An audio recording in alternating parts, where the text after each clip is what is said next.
feel like I'm turning into my parents a bit, more or less my mom. Yeah, you are. I'm sorry, you are. Well, here's the thing. Well, you know, when you're a small kid, all you have are your parents. Correct. This is all you have. You don't have a car. You don't have a job. They clothe you. You don't have money. You don't have money. You don't have a choice. At the time when you're really little, you don't even have you can't use the phone, or we couldn't use the phone. Didn't have keys to the pad. You had rules to go to bed. Rules, bed, all that school crap. And when you're a little kid, you adore your parents because that's all you have. And they're adults and they can do stuff you can't do. And some may follow their mom or dad. I was pretty tight with my dad. Both my dad used to slip me a couple bucks under the table. See, under the table. This is early on, too. Under the table, tax-free. And my mom... Okay, now the IRS is coming after you. My mom was a little tighter, I should say. Mom, can I have that? No. How can I get a Tootsie Toy, the little dime cars we used to call? My dad would, no. And all of a sudden, my dad would slide one to me. Mm-hmm. Keep it low. Don't play with it for a couple days. Bring it into your mix slowly with all your other cars. Notice it. Yeah, so she won't notice it. I remember my dad gave me a little VW Bug back in the day, a little Tootsie Toy. So as a little kid, you adore your parents. That's what you look up to. And then when you start getting a little older, say 12, I know when I was 12 or 13, it's kind of like Auntie Celia's coming back. I want to play. No, you got to come and say hi, and then she does the thing with the cheek, and you got to give her a kiss, and she has that mole with. Once you start hitting puberty, you don't want to be around anyone that you're related to. Right, and it came slowly. They're just annoying. It came slowly because then they start to annoy you, so the annoyance factor comes in. This is 12, 13, 14. Yeah. You're going to be a freshman pretty soon. High school starts. You're like, ugh, get away from me. And actually, in 8th grade, I was kind of like, I'm too cool. Especially when I graduated, finally, when I graduated 8th grade, after flunking 3rd grade. I was going to say that only took, 17 years? No, I didn't. I made up the 1 year. Believe me, my father made me make it up with a tutor from hell. So, yeah, and then 14, when I got into high school, I thought as a big shot, I thought I knew everything. You're a big shot. Pretty much the same, yeah. I didn't get away with as much as you did, but the situation is when you were in high school, you had quite a bit of an age difference between your brother and sister and you. They were 8 to 10 years older. Yeah. So at that point, your parents were kind of, we're kind of done with this. Do whatever you want. Not really, but you got away with a lot more than it was pretty loose. It was pretty loose. With me, I had an older sister, but she and her friends, they didn't push the envelope too much. They didn't try to do too much that they weren't allowed to. What does that phrase actually mean, push the envelope? Meaning trying to get away with something that no one else has gotten away with before, trying to change it up, trying to do something that... I'm going to write that down because I got a whole segment on terminology. Phrases. So when I wanted to go to a party and there were no parents there or something like that, that was ixnay on the arty pay. I didn't get to do much. And then if I snuck out and did stuff, of course I got caught, and nobody opened doors for me, which is what you kind of need the older kids to do, the older siblings, and she didn't do that for me, and so I just did it on my own and got in trouble. But as much as anyone thinks that I was a bad kid, and yes, I probably gave my parents hell in their minds, never got a detention. Always was on the honor roll. Graduated the top 50 of my class. Went straight on to college. What is it with girls? Honor roll. Yada, yada. But I was the bad one. Honor roll. But I was the bad one. Honor roll. All I got was a Kaiser roll. That's about it. Was it good? Detention was that was your 8th period, right? that was my major. I thought pharmaceuticals and Man Park was your major. Later on. Okay. Later. That was at Hegwish U. Oh, Hegwish. There it is. I know between 16 and 19, I was pretty much, well, I would say probably 15, 16, 17, I was kind of hell on wheels. I was really going off because you get that bit of freedom. The license is the main thing. I didn't give a damn about high school except for the license. I got to pass this class, D- with a red circle and a red arrow pointing to it. But you passed it. But I passed. Although sometimes I did well in classes. It all depended upon the teacher. But that 16, I finally, 16, 18-ish, my father would say, where the hell have you been for the last 3 days? Oh, my God. I go, what? That's what I'd say. What? A couple times he pulled out the belt, but then all of a sudden I was like 6'2", and then he didn't pull out the belt as much. I would never hit my father. He couldn't reach you. I would never do that. He just says, look, try and keep it together. I'm tired of going to the counselor's office at George Washington High School on the southeast side. Southeast side rules. And so you want to be your own guy, you want to be your own guy, but you're still at that stage where you got nothing really. You might have a job. We had jobs, but you're not making the big bucks. Finally, you get a car, so you got a place to pick up some babes and get some action. You got the back seat of the car. I had the 69 Impala Custom Coupe, hardtop, by the way. I'm sorry, how long did you have that car? Not so long, but I had another car after that. And how long did you have that one? Not so long. And I had another car. I had the 6'8". And how long did you have that one? The 6'8" Chevelle, a month and a half. All right, so I wasn't the best of drivers. All I had to do with substance abuse. I'm going to blame it on substance abuse. Wait, didn't our friend Tina Francisco fall out of your car once? No, she crashed it. You're thinking of Annie Anton. Oh, Annie Anton. I had a door that didn't close so well. Jam it. It just wouldn't close so well. And Annie was a wonderful girl. I still see her around from time to time. And she was just a bubble of fun. I bet. And we're hanging out, and I'm in a parking lot somewhere. The gravel. We love the gravel because you think it kind of peel out. Uh-huh. And I sharp left, and the door flings open. She tumbles. I was only going maybe 20 miles an hour or something like that. So Annie Antone fell out of your car, and Tina Francisco stole your car and crashed it. No, I gave it to her. She didn't steal it. Okay. But she borrowed it and crashed it. It was a horrible thing because the cops from Hammond, Indiana, came over to Washington. Was she old enough to drive? No, she was only 14. Oh. I was only 16. And come on. I'm the bad one.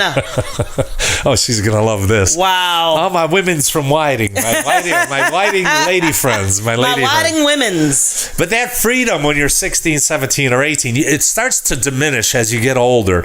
Even though I was still a little bit goofy because I wanted to party a lot, but when you start leaving the house and you're not, your mom and dad can't finance the whole bit. Mine didn't.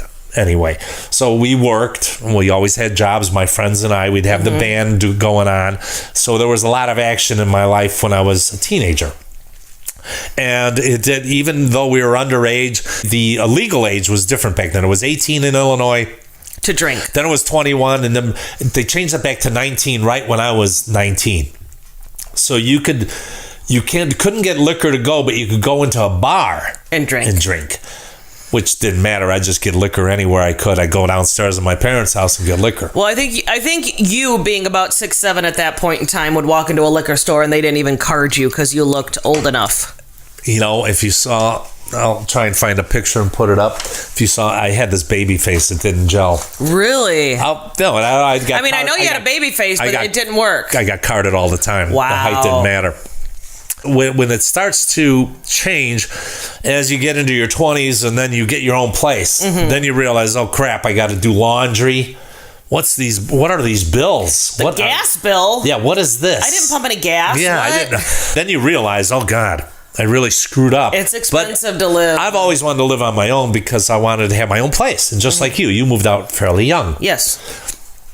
Some people today, not so much. And they always, today they say, well, things are expensive. Things were expensive back then for us. I don't know about you. And I moved to New York City when I was 20, 21 years old. The thing is, they may not have been expensive compared to today, but you also didn't make as much money back then compared to today. Well, so it was relative. Everything kind of balances. Yes. Then the thing is, and I'm sure you've done this, even when you had an apartment, Mom, can I come by Sunday? I want to just stop and see you. You know, and what you're really saying is, Mom, Can I do laundry? can I come by, do laundry, and you have that roast beef dinner going on there? See, so that's when you realize that it's going to change. Yeah. So just You got to milk that for all it's worth. See, the communication comes back into play. I got everything I wanted to get out of that whole kind of party crazy atmosphere. I got it out early. Back here in the front room, welcome back. MarlowKubic in house with you. My lovely wife, Kat Marlow. Me. My own personal Yoko. Now, people don't get that. They always think, what are you talking about, Yoko? Not Yoko, because I don't like Yoko. Fact is, I love Yoko. I like her music. I've always liked her music. I think she's annoying. And she did not break up the Beatles. I didn't say she broke up the Beatles. I said I don't like her. And the only reason I say you're my own personal Yoko is because of the love that John and Yoko had was just tremendous. They were so tight. They were such beautiful people. But I can't be someone that's less annoying than Yoko. You should be proud of that. She's annoying. Only when she goes, and that's the only time she's annoying. Otherwise, she's pretty cool. She looks pretty good. Talk to Julian Lennon. She's not that cool. All right. We don't get into that. Back again, we were talking about turning into our parents. And it's happening. It's happening for me. And it soon will happen for my lovely wife, Kat Marlow, my own personal Yoko. And it soon will happen to you. And don't you think it won't. I know. I always said, because parents always annoyed you. You know, my mom, things that annoy you, things she did. You know, the thing my mom did at the supermarket, she used to drive me crazy. And later in life, I'd have to take her to the supermarket because she couldn't drive because of some eye issues. She had macular degeneration. Or degeneration. Like the band. Yes, degeneration. Yes. Wow. Punk rock, yeah. She had a punk rock eye. So I would take her to store, and this even happened earlier on when I was younger. I'd go to store with her. She was the worst to shop with because she would go in, and every time we would get up to the aisle, she couldn't stand to wait. She wanted the fastest line in the West or Northwest Indiana or Southwest Illinois. She just could not stand waiting in line. She no, that one's open. Let's go. No, go here. Then as soon as she jockeyed the line all the time. What? And then she'd do the size. What is taking her so long? Oh, coupons. Then she said, "Oh yeah, I forgot something. Go get it while I stay here." She would leave me there and she'd go get it. Only unless she needed the Kotex, she'd send me for that. Nice. No, it used to annoy me because I'd be waiting in line and the conveyor thing would start, and all our stuff would start going up. And where is she? I didn't have the money. This is when I was younger, but she did it even when I was older. Mm-hmm. I'm sure you could name a few. Oh yeah. Oh, well, you're not going to name it? There's one specific time. My mom was deathly afraid of lightning. And we were coming home. My dad, my mom, and I were in the car. And we came home from some award I got at Bishop Knoll, probably. I don't know. What is with girls in school? They just do well. We pull into the driveway. And Dad's waiting for us to get out of the car. And Mom said, "We are not getting out of the car while it's lightning." After 20 minutes, I said, "Dad, give me the keys. I'm getting in the house." Oh my God! I would have been. She was afraid of getting struck by lightning, and she wouldn't let any of us out of the car. Cars get struck by lightning, you know. But they have rubber tires that are touching the ground, so you don't get electrocuted. There are ways you could get electrocuted by grounding yourself by touching something else. I understand. I couldn't do anything. This was her thing. That's why I finally just got out of the car. There's no way that would have ran in my book. I would have bolted. Well, my mom hated a lot of things that I did. She hated my hats. She's always like, "Can you get a nice fighter pilot hat or something?" Fighter pilot hat? Can you get a flight jacket? I used to have a black leather.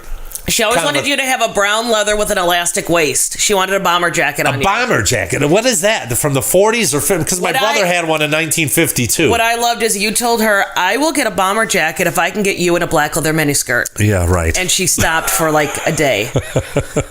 So as I'm getting older, now I find myself getting annoyed at every little thing in the world. The gutters being plugged up. It's even come down to, are you crazy? It's 8 o'clock. Where are you going? Remember your parents would do that? Yeah. I'll never forget. I lived in New York City. It's dark outside. Why are you going out? I lived in New York City for 15 years, and I came back and stayed with my mom for a month or so. Oh, it was the most horrendous thing. I love you, Mom, and all that. But it would be 8:30, 9 o'clock, and okay, Mom, I'll see you later. She goes, where in the hell are you going? It's 8:30. It's almost nighttime. It's dark outside. Now, for me, it happened primarily in the last couple of years is really when I hit 60. Yeah. That's when it really starts to hit you. Where you look back, where you're reminiscing. I don't want to reminisce too much. I do reminisce quite a bit, mostly for the show.